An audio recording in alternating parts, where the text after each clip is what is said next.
Bom dia, boa tarde, boa noite para você que está chegando agora. Meu nome é Felipe Clemente e está começando mais um episódio desse já consagrado podcast do Tailgate Zone, o Zonecast.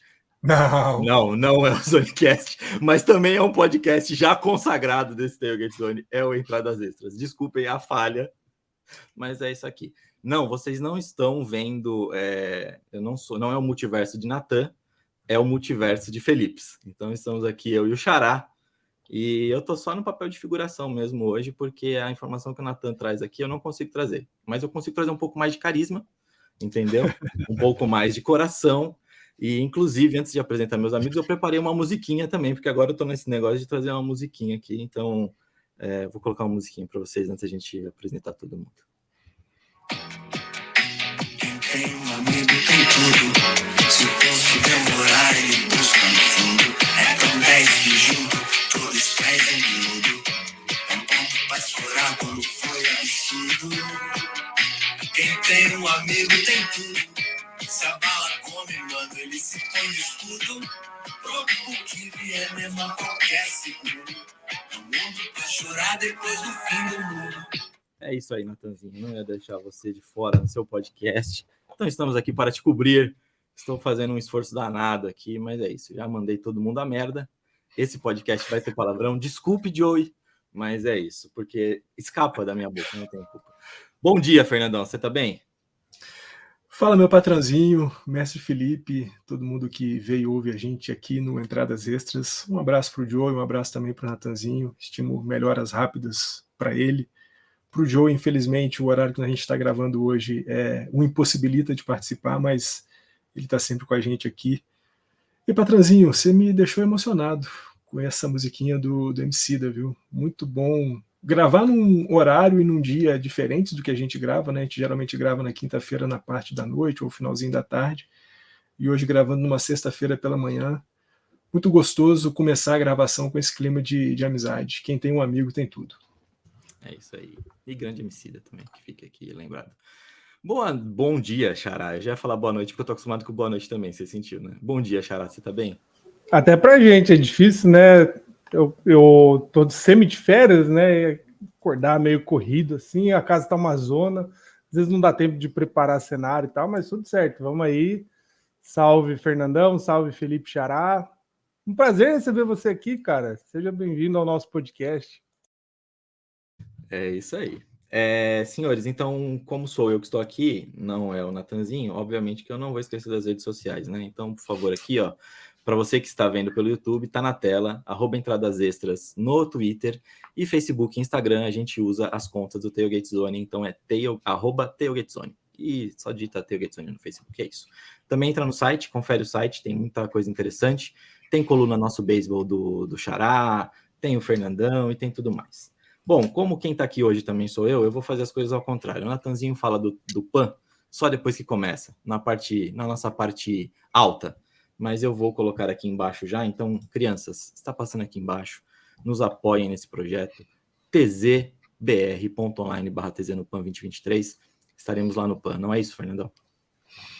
É isso, né? A gente fala tanto no Zonecast como sempre aqui no Entradas Extras que o Tailgate Zone estará no Pan-Americano do Chile 2023, outubro, novembro.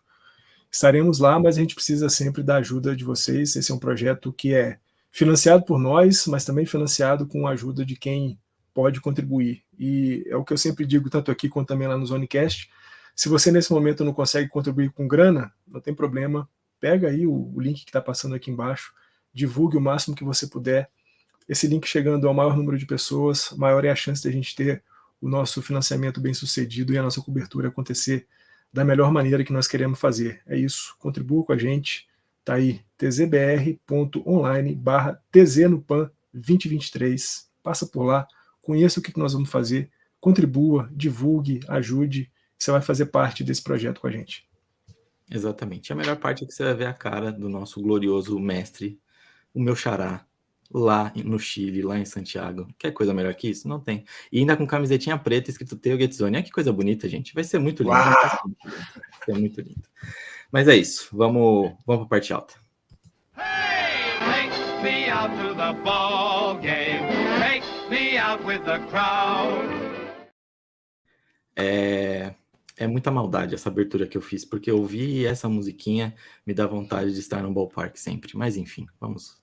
Não vou ficar prolixando aqui, porque eu adoro fazer isso. Só estou de figurante, mas vou puxar o papo.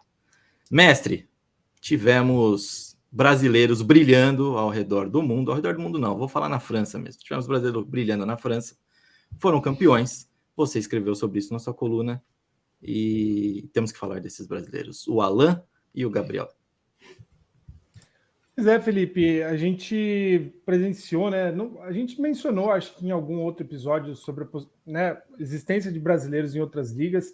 A coluna está tentando fazer um apanhado, né? Tem bastante liga profissional pelo mundo e quase todos praticamente têm brasileiro.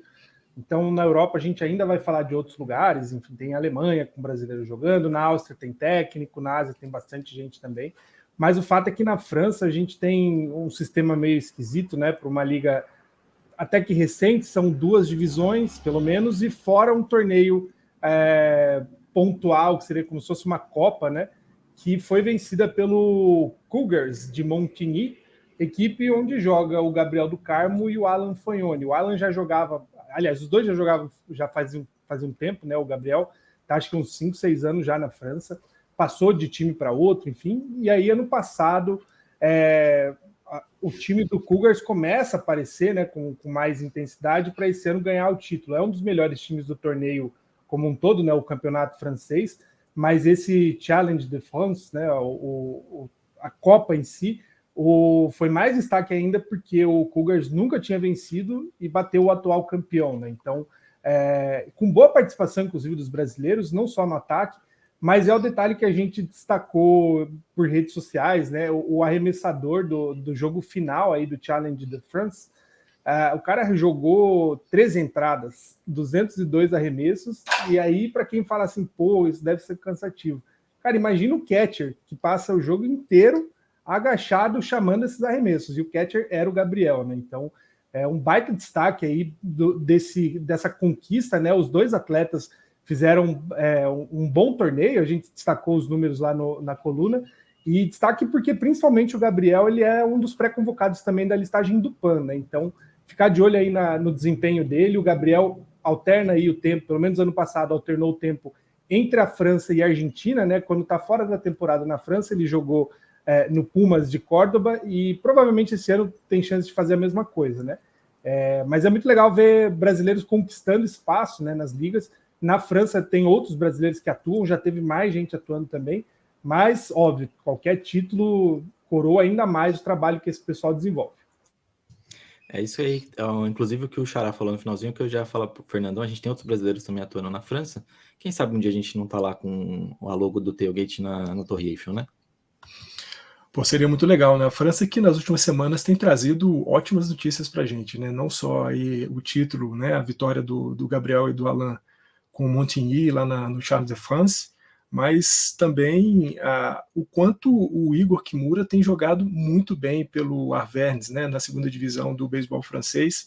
A gente mencionou aqui, não só aqui no Entradas Extras, mas também nas nossas redes sociais, que ele há umas 3 semanas havia feito um jogo perfeito, 7 entradas, 13 strikeouts, jogo maravilhoso.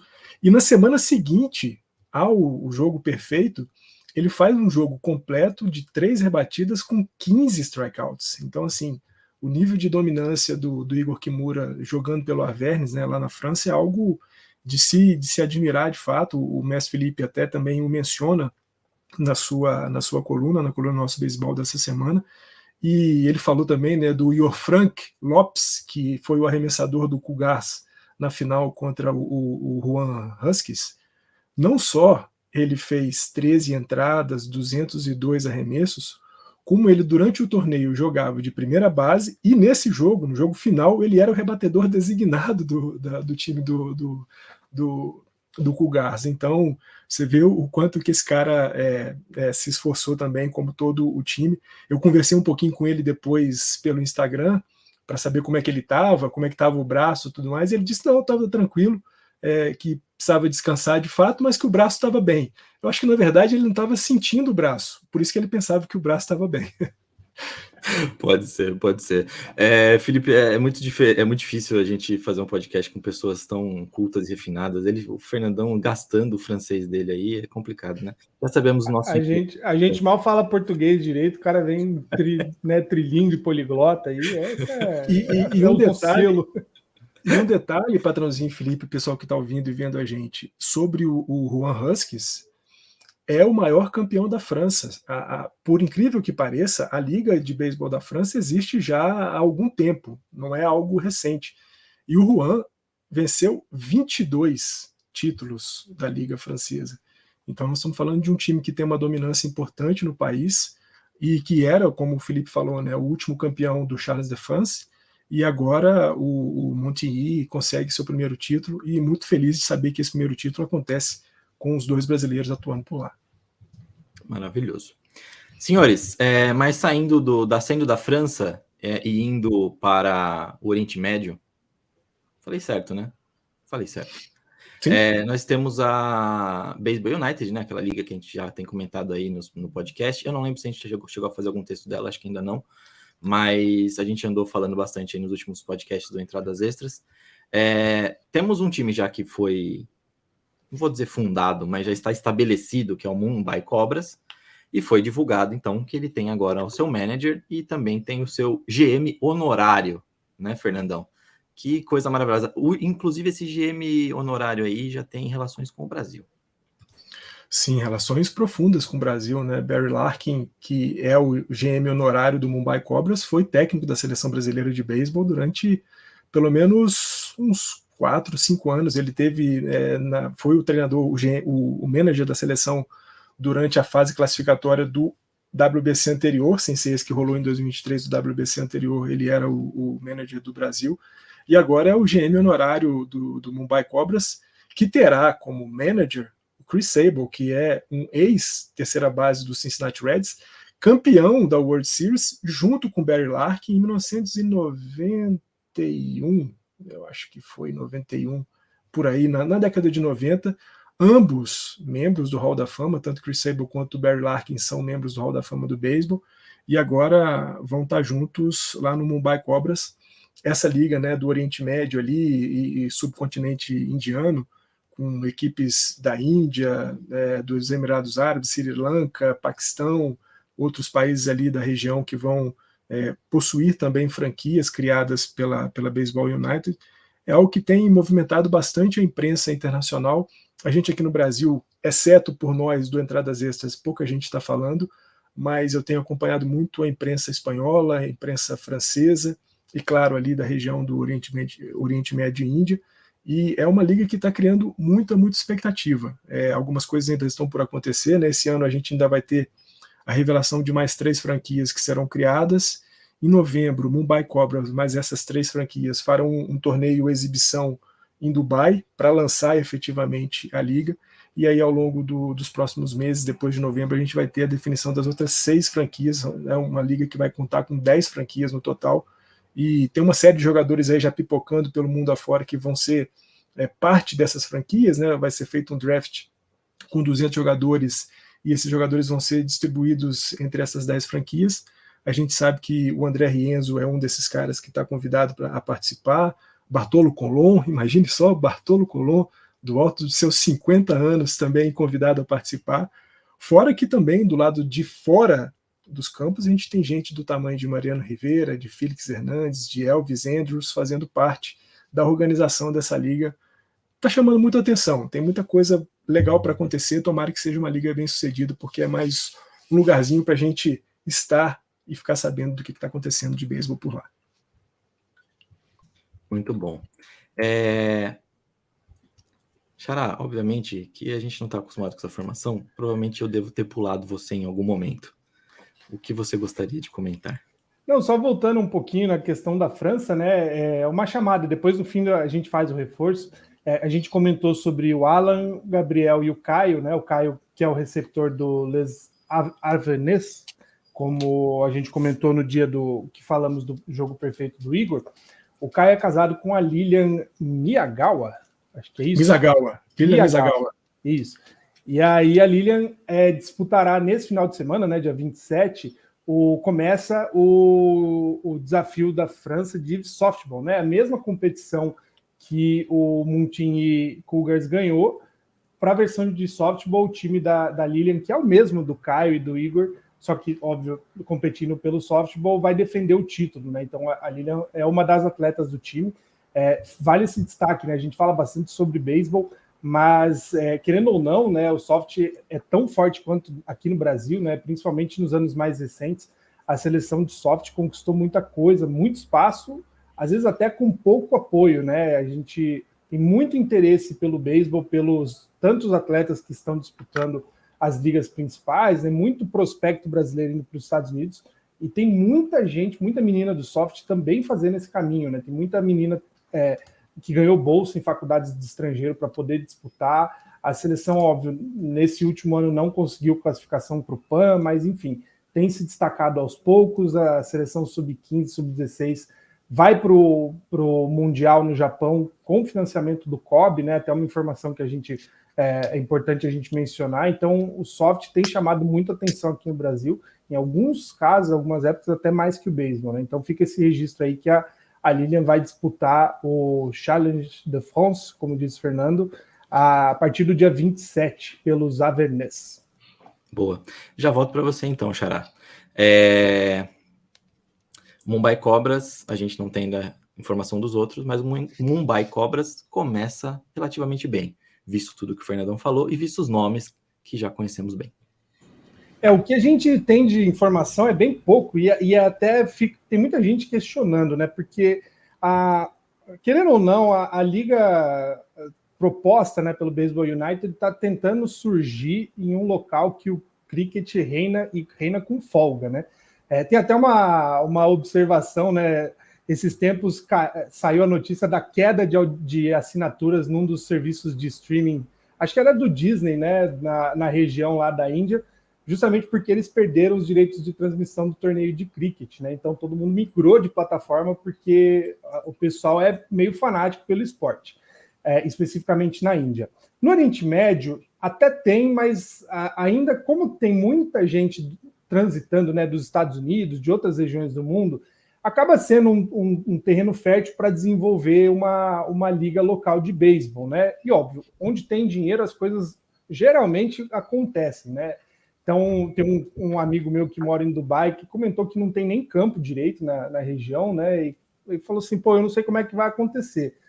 Veja bem, os caras conseguem surgir com uma cidade no meio do deserto, quase nos últimos 10, 15 anos, quase tudo de esporte passou por lá, final de Copa, nos Emirados Árabes Unidos a Copa, né? Final de Mundial, Fórmula 1, tudo está indo para aquela região. Então, esse torneio surge com um hype para tentar estabelecer alguma cultura de beisebol numa região do mundo em que não existe hoje. E aí, pontualmente sobre o Barry Larkin, ele é um dos cabeças já desde o ano passado, né? Eu já mencionei isso aqui no podcast. Ano passado, o Barry Larkin deveria ter sido técnico da seleção brasileira durante a etapa classificatória do World Baseball Classic. Ele não foi, porque ele já estava envolvido com o processo da liga em Dubai. E, na época, ainda era uma liga quase que restrita ao Oriente Médio, né? Não tinha muita informação. E acaba que o Barry Larkin está puxando boa parte do pessoal, né? Então, os jogadores brasileiros que até agora que a gente sabe, né? O André Rienzi e o Thiago da Silva estão meio que por convite, né? Por indicação do Barry Larkin, o que é muito bom, porque são atletas que o Barry já trabalhou e confia. E aparentemente o Chris Sable também, né? Nessa mesma linha, jogaram aí 6, 7 temporadas juntos. Essa galera que o Fernando comentou, Barry Larkin, Mariano Rivera, Felix Hernandez, o Adrian Beltre, eles estão meio que dando um formato para essa liga, né? A gente tem pouca informação ainda sobre os atletas. O que se sabe é que serão das ligas principais ao redor do mundo, sistema de formação do Japão e dos Estados Unidos, e também ligas independentes, enfim, ligas caribenhas. Tem grande chance de ter mais brasileiro na linha. Tem grande chance da gente ver nomes bem conhecidos, né, como foi o caso do Bartolo. Em geral, serão, no caso dos atletas de Major League, em geral, gente que talvez esteja sem contrato e já no momento final, aí, vamos dizer, de carreira, né? O próprio André Renzo, a gente vai falar mais tarde, ano passado, quase inteiro, ele já passou fora de ligas profissionais, né? Então agora está retomando aos poucos. mas a ideia é, de fato, fomentar o esporte. Então, é exemplo do que foi a Major League Soccer nos Estados Unidos uns tempos atrás, tenta trazer nomes grandes, aí, conhecidos de vários locais do mundo, de várias ligas, com uma boa bagagem, para primeiro construir uma identidade e aí depois, dando certo, de fato, investir pesado ou na transferência de atletas ou na formação de atletas. Com a vantagem que a MLS ainda não cresceu tanto, mas o potencial de crescimento do beisebol nessa região é muito maior do que a do futebol nos Estados Unidos. Mas isso aí é uma percepção minha também, posso estar totalmente errado. E só acrescentando o que você falou, Xará, 4 milhões de assinantes perdidos pela Disney Plus. Muito significativo. E aí, Fernandão? A gente está falando, como, né, conversamos aqui nas últimas semanas, de uma liga que tem trazido bastante conversa. Eu acho que eu até conversei um pouco com o Bira e mandei uma pergunta para ele, né, para que ele falasse um pouco sobre essa liga. Ele disse que não acredita muito, que acha que vai ser meio que uma varada na água, mas eu ainda acredito que, com todo esse potencial das pessoas que estão envolvidas e, sobretudo, né, o fato de a gente ter, como o Felipe falou, né, uma região em que o cricket é hiperdesenvolvido, e o Joey sempre fala por aqui, né, da familiaridade que há, da relação que há entre cricket e beisebol, a chance de a gente ter pessoas que vão se ligar nessa liga é bastante grande. Estamos falando de uma região que abarca aí coisa em torno de 2 bilhões de habitantes, com 1 bilhão de habitantes dessa região muito vinculada ao cricket, e quem sabe, notícias que eu li, né, o criador, né, o dono da liga, ele pensa que algo em torno aí de 50 milhões de pessoas nessa região têm um interesse em cima do beisebol. Eu acho que, para começar, com 50 milhões de pessoas ligadas, já é um belíssimo número, né? Sim. Bom, vamos para o outro ponto aqui na nossa parte alta, que é... Eu vou tomar muito cuidado com essa piada, mas muito cuidado, porque, assim, estamos falando de futuro. Então eu vou tomar muito cuidado, tá bom? Mas é o seguinte... definitivamente, Fernandão, o Brasil não virou nem uma Cuba, nem uma Venezuela, certo? Pelo menos no Pan-Americano, né, no pré-mundial sub-12 de beisebol, que foi disputado, está sendo disputado lá em Águas Calientes, no México, de fato, os nossos meninos, né, não foram muito bem. Os 7 jogos que a gente fez, o torneio aconteceu a sua fase preliminar do dia 19 ao dia 25, foram 7 partidas para cada uma das seleções. A nossa seleção perdeu as 7 partidas. É claro, nós estamos falando aqui de crianças, né, de como o patrãozinho falou, do futuro, uma coisa que está sendo construída. Então, a gente falar de resultado agora é algo até que não pega muito bem, não faz muito irresponsável. sentido. Irresponsável. Você cobrar resultado de crianças de 11 anos é algo irresponsável. A verdade é que, assim, a gente está falando de um torneio que tinha Cuba, República Dominicana, Porto Rico, Venezuela, Brasil, Estados Unidos, Panamá e México. Estamos falando de um torneio onde absolutamente todas as equipes, do ponto de vista da formação e da tradição do beisebol no país, são infinitamente superiores a gente. E isso se refletiu dentro de campo, né? O Brasil fez jogos contra os Estados Unidos, derrota de 16-1, jogo contra o México, uma derrota de 19-4, a partida contra Porto Rico, 12-1 para os porto-riquenhos, contra a República Dominicana, aí fica mais evidente ainda a superioridade dominicana, né? 24-2 para os dominicanos, contra Cuba, um 8-0 para os cubanos, contra a Venezuela, e aí, né, entram esses 2 jogos, a piada do patrãozinho, né, que a gente não se transformou nem numa Cuba, nem numa Venezuela. A Venezuela bateu o Brasil por 35-5, nos jogos depois contra o Panamá, uma vitória panamenha um pouco mais dentro ali do normal, um 14-9, e no último jogo, e esse foi o último jogo da temporada, do campeonato para o Brasil, uma derrota para o Panamá, um 14-9. Eu acho que é isso, né? É uma formação, os meninos ainda vão ter muita coisa pela frente, e a gente não sabe nem se esses meninos de hoje vão ser jogadores daqui para frente, mas o que importa é que o Brasil está se metendo no meio dos caras. Eu acho que esse é o grande lance, né? Nós estamos falando, como eu disse aqui, de um torneio que só tem país tradicionalíssimo do beisebol, e o Brasil estava lá, né? O único país fora desses tradicionais era justamente o Brasil. e é fundamental. Se o resultado agora não foi bom, e falar de resultado, né, como a gente disse aqui, não faz muito sentido, mas importa é que nós estamos falando de meninos que foram para outro país, conheceram uma outra cultura, conheceram diversas culturas de beisebol, e isso já cria um intercâmbio muito grande, sem dúvida alguma. Esses meninos têm que esquecer o resultado e pensar nisso, enquanto esse torneio é influente e é importante para a formação deles como jogadores e como futuros atletas de beisebol. Pois é. Inclusive, Xará, a gente falou disso um dia que a gente estava vendo a seleção brasileira lá no Mieniche, que é tudo um processo, né? Não dá para a gente sonhar já que o negócio acontece do dia para a noite e que precisa, assim, de investimento, né?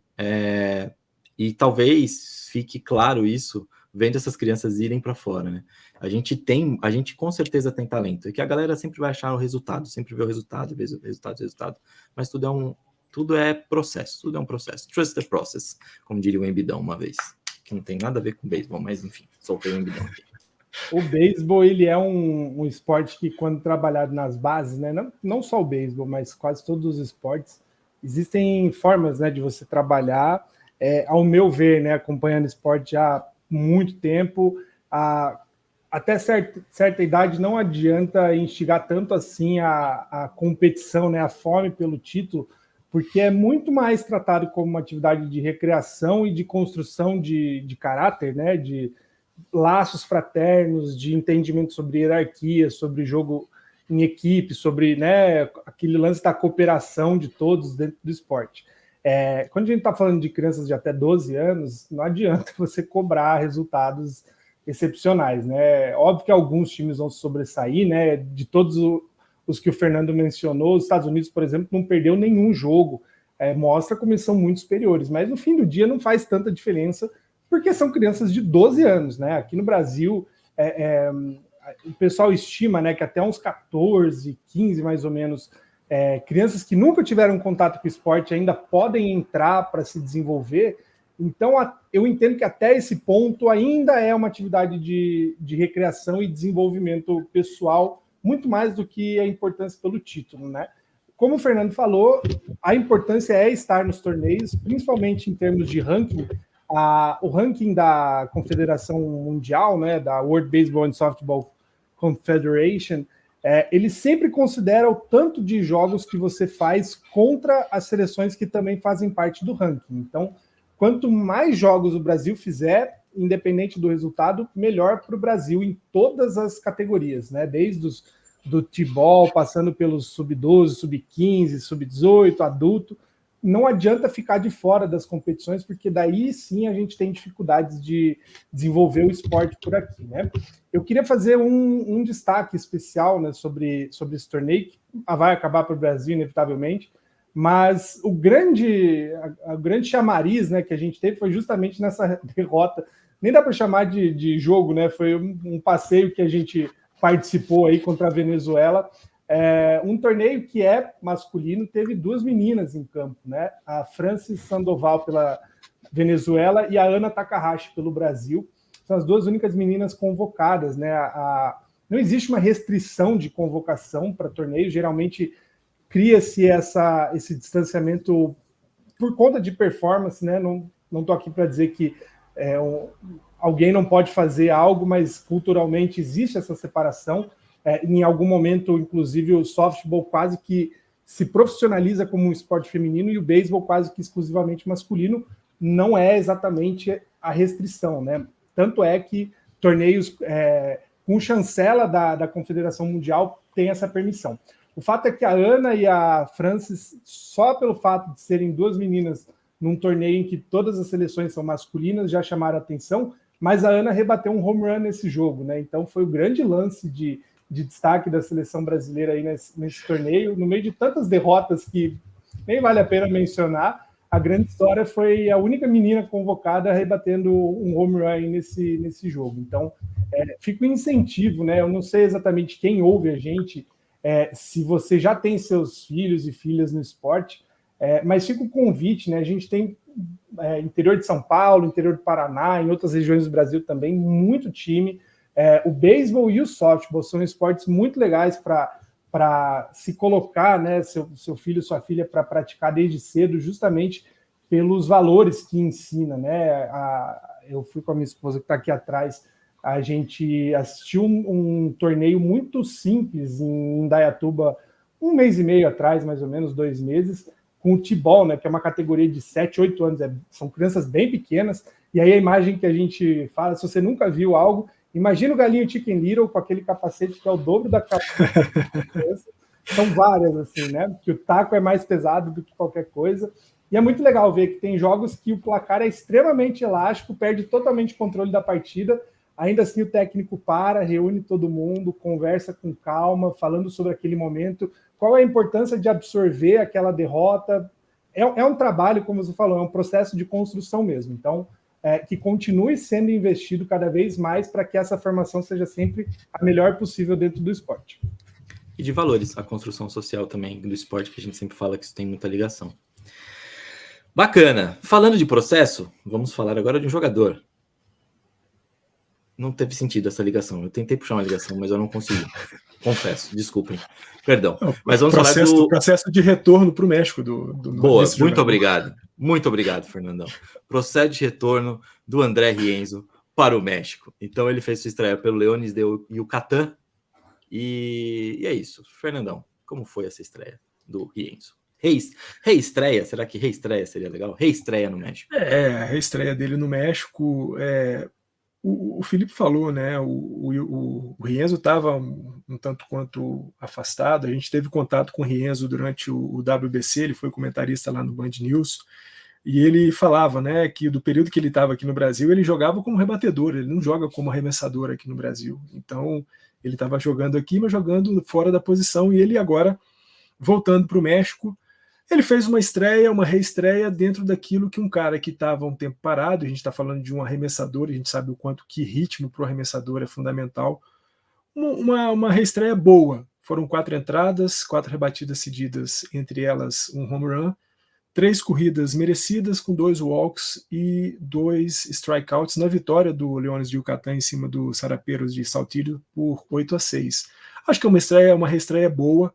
Ele tem espaço para melhorar e acredito que na medida que ele for retomando, né, o ritmo, a rotina, mecânica de arremesso, velocidade de arremesso, a tendência é que a gente veja um Rienzo ainda melhor, mais afiado, mas acho que o importante é que ele deixou o time dele em condições de vencer o jogo, com 4 entradas, deixou o bullpen podendo trabalhar ainda para vencer, e o que viu no final foi a vitória do time por 8-6. Acho que é uma boa estreia, uma boa reestreia, e importante, né, a gente ter o Rienzo bem, porque ele vai seguir bem no Yucatán, possivelmente vai ser um dos grandes destaques da Baseball United, né, que nós já falamos um pouquinho mais cedo aqui com a criação do Mumbai Cobras, e fundamentalmente, né, a gente deve ver o Rienzo arremessando pelo Brasil no Pan-Americano do Chile em 2023, lá em outubro, novembro, Pan-Americano que nós vamos cobrir. Então, é claro, a gente quer sempre o Rienzo no seu melhor, porque quanto melhor ele tiver, mais chances a gente tem de ser bem sucedido lá no Pan-Americano. Exatamente. Aliás, Fernando, você puxou da ligação dele com o Baseball United, ainda bem que você falou, porque eu já ia jogar pro Xará. Falei assim, será que a galera não vai se confundir da gente falando dele estar no México e ele podia estar num draft da Baseball United? E como que funciona isso, Xará? Quando que ele pode se liberar? Quando ele pode ir pro outro? A gente não tem informação? Que confusão é essa aí? O México tem 2 ligas, né? A primeira grande informação tem uma liga que funciona meio que paralela à Major League Baseball e uma liga de inverno que aí funciona paralela à Liga de Porto Rico, República Dominicana, Venezuela, né? Não é o único país que tem isso, mas é o país principal a ter 2 ligas. A Venezuela também tem 2 ligas, né? A Cuba tem 2 ligas também. Em geral, para que jogadores se mantenham ativos, né? Principalmente os que têm menos oportunidades no beisebol profissional. A ALMB, que é a que o Rienzo disputa, também é disputada pelo Reginato, né, que é o outro destaque da seleção brasileira. Como eu falei, ela é paralela à Major League Baseball, então lá por setembro, outubro já encerra a competição. E como o draft do Baseball United é só em novembro, ainda tem bastante tempo para o atleta se desligar da Liga Mexicana e ir para outras ligas, quaisquer, né, que sejam. É bem comum para praticamente todo atleta profissional fazer essa transição. Os que normalmente não fazem é os que têm contrato muito, muito, muito sólido, muito bem estabilizado nos Estados Unidos ou no Japão, tá? Qualquer outro atleta que dependa aí desse dinheiro a mais, né, ou porque ganha pouco em uma liga, ou porque não é um contrato multi-anos, geralmente vai transitar entre ligas profissionais pelo mundo. Então, é bem comum a gente ver o próprio caso do André Rienzo, né? Desde que ele começou lá nas categorias de base do White Sox em 2007, ele passou pelo White Sox, por times de liga independente, por times da Venezuela, da República Dominicana, volta para os Estados Unidos, vai para o México, vai para a Liga de Inverno do México, volta para a República Dominicana, vai para o México de novo, porque nunca dá para ficar parado, né? O jogador profissional, ele vive do esporte, né? Então, quanto mais jogos tiver, melhor, como é o que a gente falou do Gabriel do Carmo, né? Acaba a Liga na Europa, vem jogar em alguma outra liga de inverno e por aí vai. O destaque, né, que essa liga que o Renzo já jogou nas duas do México, essa especificamente, que ele disputou por outras equipes também, ele é até hoje o recordista de menor média de corridas cedidas, né? Ele tem em 2018 ele teve o ERA, que a gente chama de 0,76, baixíssimo, como um abridor, né, que é o destaque. E uma vez ele deu entrevista, acho que foi para o podcast do Rebatida, se eu não me engano, ele comentou sobre jogar nos Estados Unidos em ligas menores ou nessas ligas caribenhas, né? Ele fala que jogar nessas ligas tem um tchan a mais, porque, em geral, as ligas de categoria de base nos Estados Unidos são um processo de formação, então o interesse é mais em você se desenvolver como atleta do que necessariamente ter conquistas como time. No México é completamente diferente, né? Uma liga bem mais acirrada, tem grana rolando, né? Para os times que se destacam, os times que são campeões. Então os jogos são realmente são guerras, né? Entre os times, de tão intenso que é a busca pelo título, né? É muito bom ver o André voltando aí a ativa profissionalmente falando, até porque ele também está na lista dos pré-convocados do PAN, e, enfim, tem todo esse processo aí de construção em relação à Liga do Sul, da Ásia e Oriente Médio também. Muito bom. Aliás, fazer um paralelo com o esportezinho que eu gosto aqui bastante, que o Fernando também deu esse toque aqui no chat, é muito parecido com a relação da WNBA com o basquete europeu. E não só por conta de preparação e tudo mais, mas também por conta de discussões que a gente já fez lá no Zonecast, que é relacionado à grana que essas jogadoras recebem. Então, acaba sendo um complemento de renda, vamos dizer assim, para elas jogar no basquete europeu. Mas beleza, vamos para a parte baixa então, porque o time aqui que joga fora de casa está tentando segurar sua vitória. Vamos lá, vai.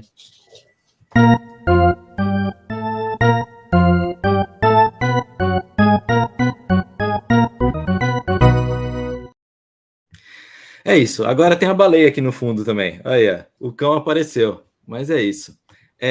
Senhores, Fernandão, gostei muito da sua dinâmica aqui de parte baixa, que você comentou todo final de mês fazer isso. Se a gente tivesse com a temporada regular acabando agora, os times que iriam para os playoffs e tudo mais. Eu só quero dizer uma coisa aqui, antes de... Vou começar pelo Xará agora, para ele dar os palpites dele. Os palpites não, né? Não é bem palpite, é dissertar sobre o que ele acredita.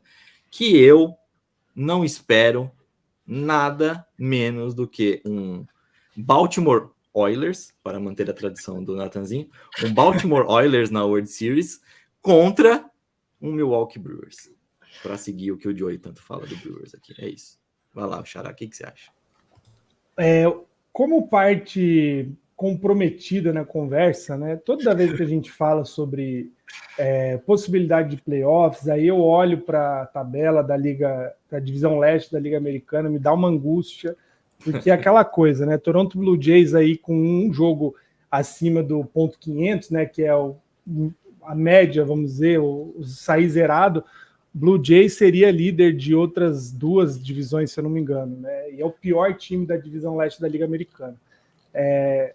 A dinâmica de algumas divisões muda e muda muito, né? É difícil a gente olhar aí, acabando o segundo mês de temporada, a gente tentar estipular alguma coisa que possa acontecer. Outras são muito óbvias, né? A gente fala aí, o Rays, desde o começo da temporada, queimamos a língua com graça aqui, porque quem falou que o Rays poderia perder força se enganou redondamente, né? Com folga, o melhor time. seguido aí de alguns que sempre competem, né? Atlanta Braves volta a ficar nas cabeças numa divisão que prometia ser mais difícil. Para o Braves está bem tranquilo até o momento, né? Philadelphia Phillies, que fez a World Series ano passado, perdendo força, com dificuldade para impor algum ritmo. O Mets com muito problema com lesão também, né? Tá caindo aí pelas tabelas. Algumas surpresas voltaram a surgir, né? A gente falou muito mal do Cardinals. O Cardinals ficou bravo, resolveu ganhar jogos. Já não é o último, né? Já passou o Cincinnati Reds, tá aos poucos colando aí na parte de cima. Eu acho que algumas coisas ainda vão mudar bastante, né? A divisão central da Liga Nacional geralmente fica bem mais embolada do que está agora. Eu acho que Cubs e Cardinals têm uma tendência a ultrapassar pelo menos o Pittsburgh Pirates. Bom, a divisão oeste da Liga Americana, embora a gente pudesse esperar algo a mais de Seattle, tem grande chance de Seattle tropeçar, né? Assim como está tropeçando o Toronto Blue Jays. Eu acho que são times que criou-se muita expectativa pelas movimentações, mas ainda não conseguiram construir algo realmente sólido, né? E a divisão central da Liga Americana, que lástima. Se o Twins conseguir ficar de fora dessa competição, pode fechar as portas, porque não tem jeito mais. Fernandão, o Rays tem o melhor ataque, né? Isso que a gente estava conversando um pouco antes. E quando eu falei que eu era mais carismático que o Natanzinho, na verdade, quem é mais carismático que o Natanzinho é a baleia mesmo, tá? Então vou até me tirar dessa conversa aí. Mas, Fernandão, o Rays realmente queimou a língua de todo mundo, tá mandando ver, mas tem mais time também que tá mandando ver, não tá? Até o Pirates tá nessa conversa, se terminasse agora.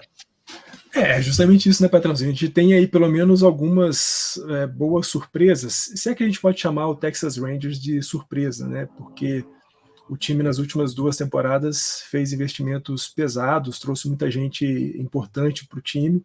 Temporada passada não foi nada boa para o time do Texas Rangers, mas me parece que essa temporada está surtindo o efeito que eles esperavam, né? Uma campanha muito boa até agora, que dá para eles o título da divisão oeste da Liga Americana.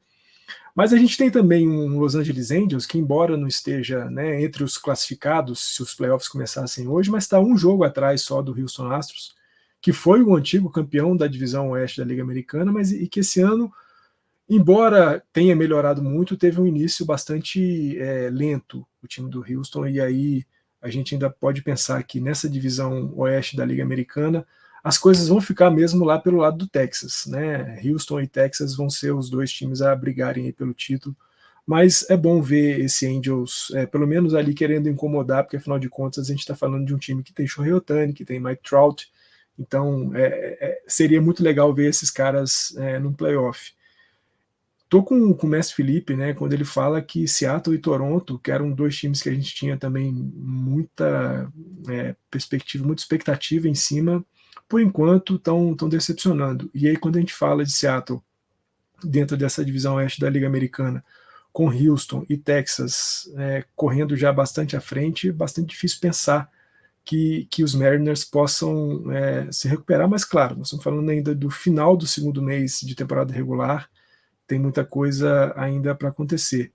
Sobre o Tampa Bay Rays, e aí é o estúpido do negócio, né? Nós estamos falando de um time que no dia 26 de maio tem um saldo de corridas de 114. Esse mesmo time do Tampa Bay Rays, no dia 26 de maio de 2022, estava se classificando para os playoffs pelo Wild Card, mas com um saldo de corridas de 12.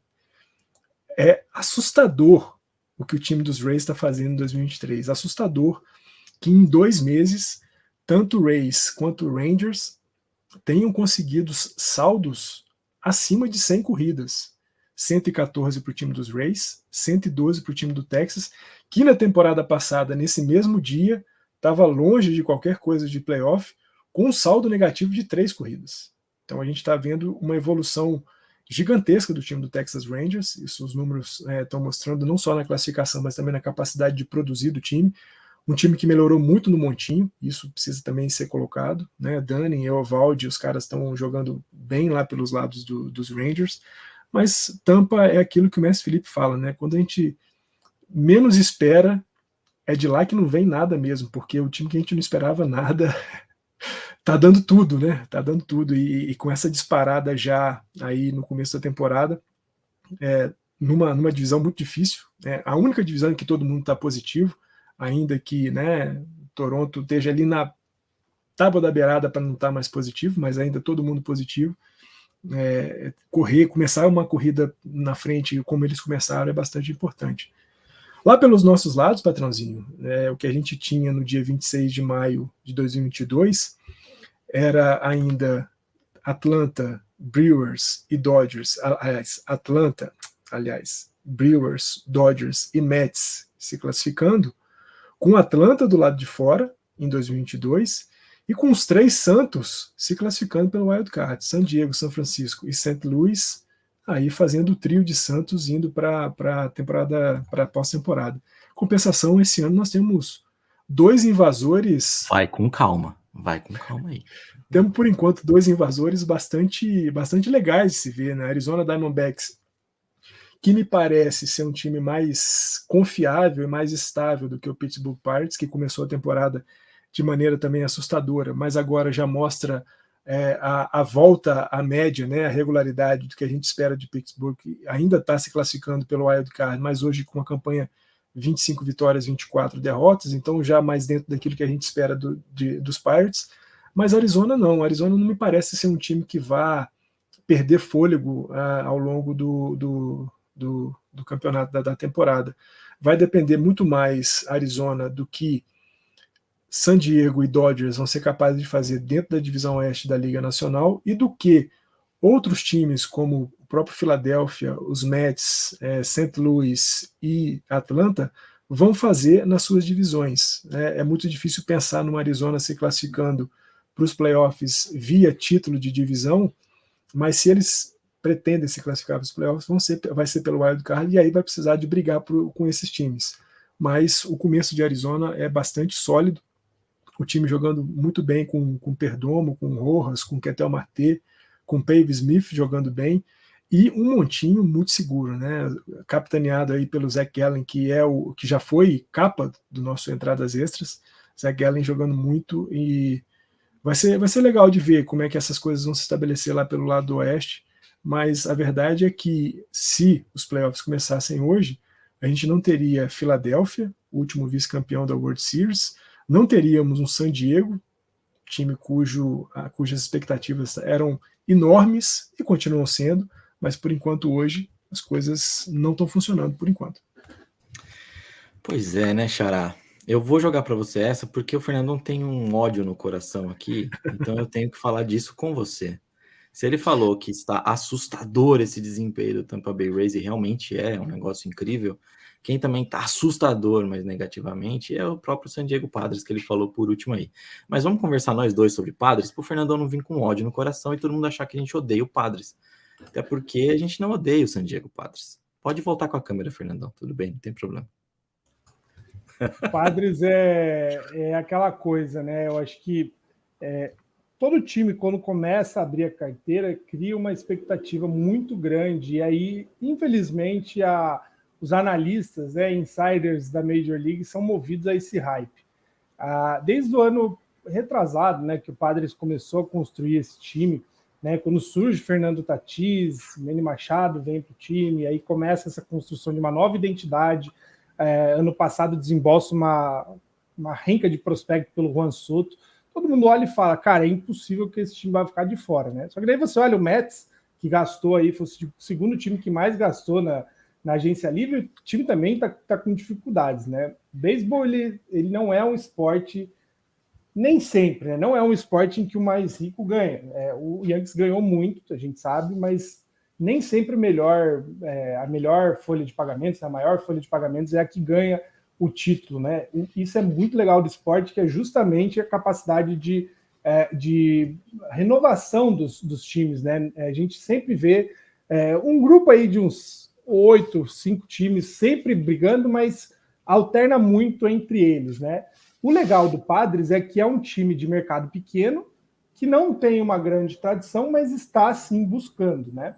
Eu já defendi várias vezes aqui que eu acho que é muito cedo para olhar para o Padres e falar que não vai para lugar nenhum. A gente está vendo os principais jogadores performando abaixo do que pode. O Fernando Tatis acabou de retornar. E aí, quando você olha para o que normalmente derruba os times, que é o arremesso, o Padres não está mal entre os arremessadores, né? O time está na metade de cima da média aí, boa parte das estatísticas. O que está derrubando mesmo é o ataque.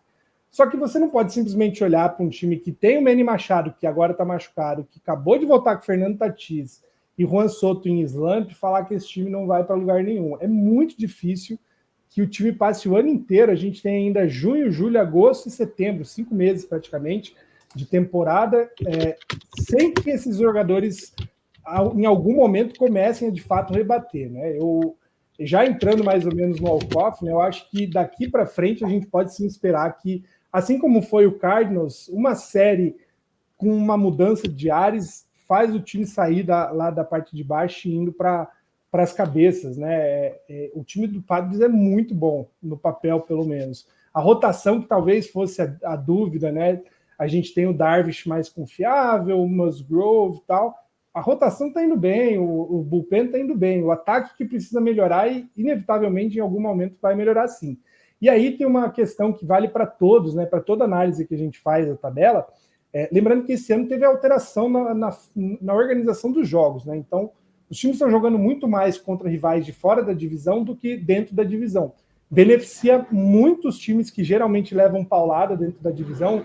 Isso vale para o Diamondbacks, vale para o Boston Red Sox, vale para, enfim, uma série de outras equipes que têm dificuldade de se estabelecer dentro da própria divisão, porque vão rodar mais jogando contra Kansas City Royals, contra Detroit Tigers, contra Pittsburgh Pirates, né, Washington, que são times mais fracos neste momento. E também facilita muito para os times que geralmente vão bem, porque além das rodadas bônus da própria divisão, eles vão enfrentar mais vezes os times mais fracos, né? Esse ano é muito difícil da gente estipular qualquer coisa, justamente porque a quantidade de jogos que a gente consegue criar uma expectativa é bem menor. Tá mudo, patrãozinho? Tá mudo. Tinha que copiar o Natan em alguma coisa, não tem jeito, tá vendo? Então, eu até esqueci o que eu ia falar. Isso aqui não é cópia do Natanzinho, isso é normal do Zonecast. Para você que é Zonecast, sabe que eu esqueço o que eu ia falar. Mas enfim, também não lembro, então vamos pro walk-off mesmo. Mas eu só queria falar um negócio que eu lembro aqui, sim. Quem escreveu a review da divisão de Padres, Dodgers, Diamondbacks, Giants e Rockies, fui eu, né?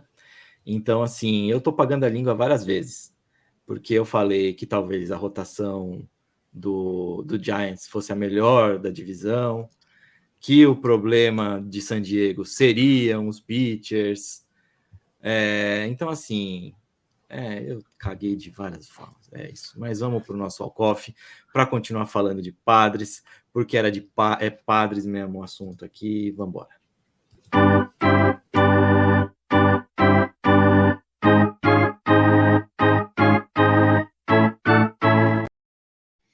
Nossa, eu nunca percebi, mas dá uma ansiedade essa musiquinha do walk-off. Eu acho que eu vou ter que trocar em algum momento. Dá muita ansiedade. É tipo mas aquela isso. do tan, tan, tan, tan. Eu adoro o órgão no beisebol, é maravilhoso. Mas enfim, 2 meses de temporada regular, Padres em quarto na National League West, 7,5 jogos atrás de Dodgers. Dodgers que eu falei que pela primeira vez em alguns anos não ganharia a porra da divisão. Mas é isso, tá acontecendo essa desgraça de novo. O Fernandão meteu essa bandeira feia do Dodgers aí atrás dele. Então assim, senhores, o Felipe já deu, o Xará aqui já deu algumas coisas. Mas aí, Fernandão, vai, destila seu ódio agora para depois o Felipe apaziguar e a gente terminar com o astral lá no alto desse podcast. Quero dizer que o primeiro plano aqui é Hiroshima Toyocarp. Dodgers hoje é segundo plano. O grande lance aqui é meu carpão. É meu carpão. Patrãozinho, assim, sempre é segundo plano. Eu concordo com vocês de que é muito complicado pensar que esse San Diego não vai conseguir ser o time que se espera que ele seja em 2023. O que me causa só um pouco de ansiedade em relação a San Diego é justamente a ansiedade que esses caras devem estar sentindo nesse exato momento. Porque 2 meses depois da temporada regular, é claro que a gente, né, o Mestre Felipe trouxe aí o retorno recente do Tatis Júnior, agora a ida do Manny Machado para a lista de contundidos, o Soto aqui e ali ainda tropeçando nas próprias pernas para poder conseguir uma sequência boa de jogos, mas é justamente isso, né? O tempo está passando e aquele beisebol de abril já ficou para trás. Alguns times que estavam muito bem em abril, a gente sabia que ia cair, caíram. Outros que estavam mal, que a gente sabia que ia subir, subiram. Entre eles, um desses times que a gente acreditava que subiria era o time de San Diego. E maio também está acabando e San Diego ainda não conseguiu se tornar o time que a gente espera que seja. E tô com o Mestre Felipe. O ataque tá terrível, né? Eu coloquei algumas estatísticas aqui na nossa pauta. Pior time em média de rebatidas, o 26º, ou seja, o 5º pior time em corridas anotadas e o pior time em rebatidas por jogo. Ou seja, o ataque de San Diego não está conseguindo aparecer nas partidas. E aí, vendo alguns jogos pela TV de San Diego, o comentarista de lá falando muito sobre o quanto que esse mau momento do time está fazendo com que os jogadores joguem para si e não para o time. Então a gente vê algumas contagens, né, duelo rebatedor, arremessador, quando, né, San Diego está rebatendo, favoráveis para o rebatedor, mas que essa ansiedade acaba fazendo com que o cara tome decisões erradas, e aí o que era favorável para ele se torna um strikeout, se torna uma eliminação por bola voadora. Jogadores em posição de anotar corrida, que às vezes tomam decisões ruins de tentar correr para o home plate, ou então de roubar a segunda, terceira base, o que acaba resultando em eliminação, e aí fim de entrada, ou mesmo uma situação que antes era desfavorável para o adversário se torna favorável. Então, todo esse momento de San Diego está levando para dentro da cabeça dos jogadores algo que é muito negativo. E a gente sabe que, em alguns casos, né, o Real Madrid Galáctico, o Flamengo da década de 90 com Romário, Sávio e Edmundo, que muita gente dizia que ia ganhar tudo, que ia barbarizar, não ganhou nada, o Real Madrid Galáctico não ganhou nada, e a gente está vendo um San Diego que tem jogadores, Xander Bogaerts, Manny Machado, Tatis Júnior, o Soto, o próprio Cronenworth, que é um cara que eu gosto muito, o Hassan King, que está jogando muito bem nessa temporada, uma rotação que tem Joey Musgrove, que tem Yu Darvish, Michael Wacha, não está funcionando. Não está funcionando, definitivamente. Eu acho, sim, né? A pergunta do Alcoff é, afinal, San Diego ainda será o time que todos pensam que pode ser? Eu acho que sim. Eu acho que vai ser ainda o time que todo mundo espera ser. Mas isso tem que começar já. Isso tem que começar agora em junho. Porque se passar mais um mês de temporada regular com o time ainda claudicante, ficando em terceira e quarta da divisão, aí o peso vai ser muito grande. E aí lá no final de junho, talvez San Diego não vá ser o time que a gente espera que seja. Olha só, ele tentou pedir desculpa aqui, Xará. Porque esse Padres será o que a gente espera que ele seja. A verdade é essa. Muito carinho pelo Padres. Eu vivo falando, né? Eu queimo a língua tentando criticar o Rays, mas assim como o Rays está na divisão leste da Liga Americana, o Dodgers ultimamente tem sido a força, né, da divisão oeste da Liga Nacional.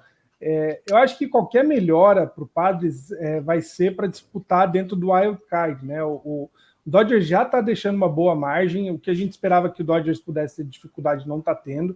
Então acho que a briga para o Padres vai ser melhorar para conseguir de fato classificar para a pós-temporada. E aí, gente, classificou para a pós-temporada é um outro torneio. Quanto mais jogador tiver com experiência e rodagem, e aí, cara, o Padres tem. O Darvish é um jogador já com bastante bagagem, Bogaerts é um campeão, Manny Machado é um bom jogador nesse sentido, Tatis cresce em momentos que precisa, aí sim acho que a briga vai ser bem mais interessante do que está sendo agora. Está muito cedo, né? A gente tem 2 meses só de temporada, nem chegou na metade da temporada, que é normalmente quando os times que vão competir começam a se movimentar nesse sentido, né? Ainda vai ter a janela de negociações, muita água pode rolar e todo time que é contender, seja pelo que está performando ou que se espera que se performa é um time que pode gastar dinheiro ou prospectos nessa fase, né? O Padres é um time que já deixou bem claro que quer sim brigar por título. Então, guardem seus melhores jogadores aí antes que eles vejam, porque senão você pode ficar sem. Eu fiquei sem.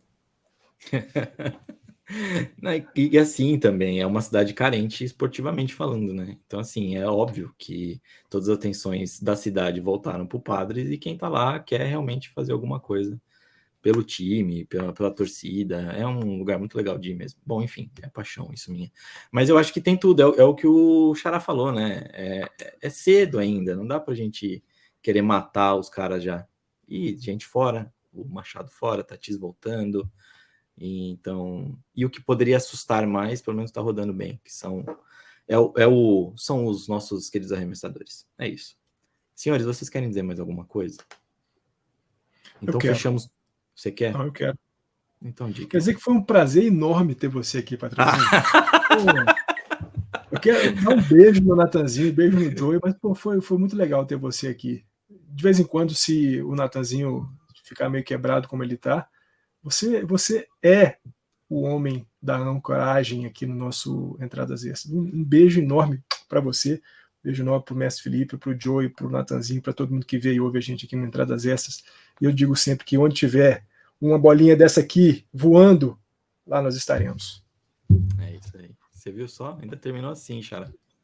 A gente somos homens de sentimento aqui, né? A gente sempre demonstra. A minha chamada final vai para quem está ouvindo a gente, né? Ficar de olho nas nossas redes sociais. E se você segue o Natan compartilhou coisa do projeto dele, aliás, muito legal, né? O Notícia em Campo. O Natan publicou um texto essa semana, né? O projeto dele sobre os treinos que a seleção brasileira está fazendo, né? Pré-PAN. Todo mês está rolando pelo menos um treinamento.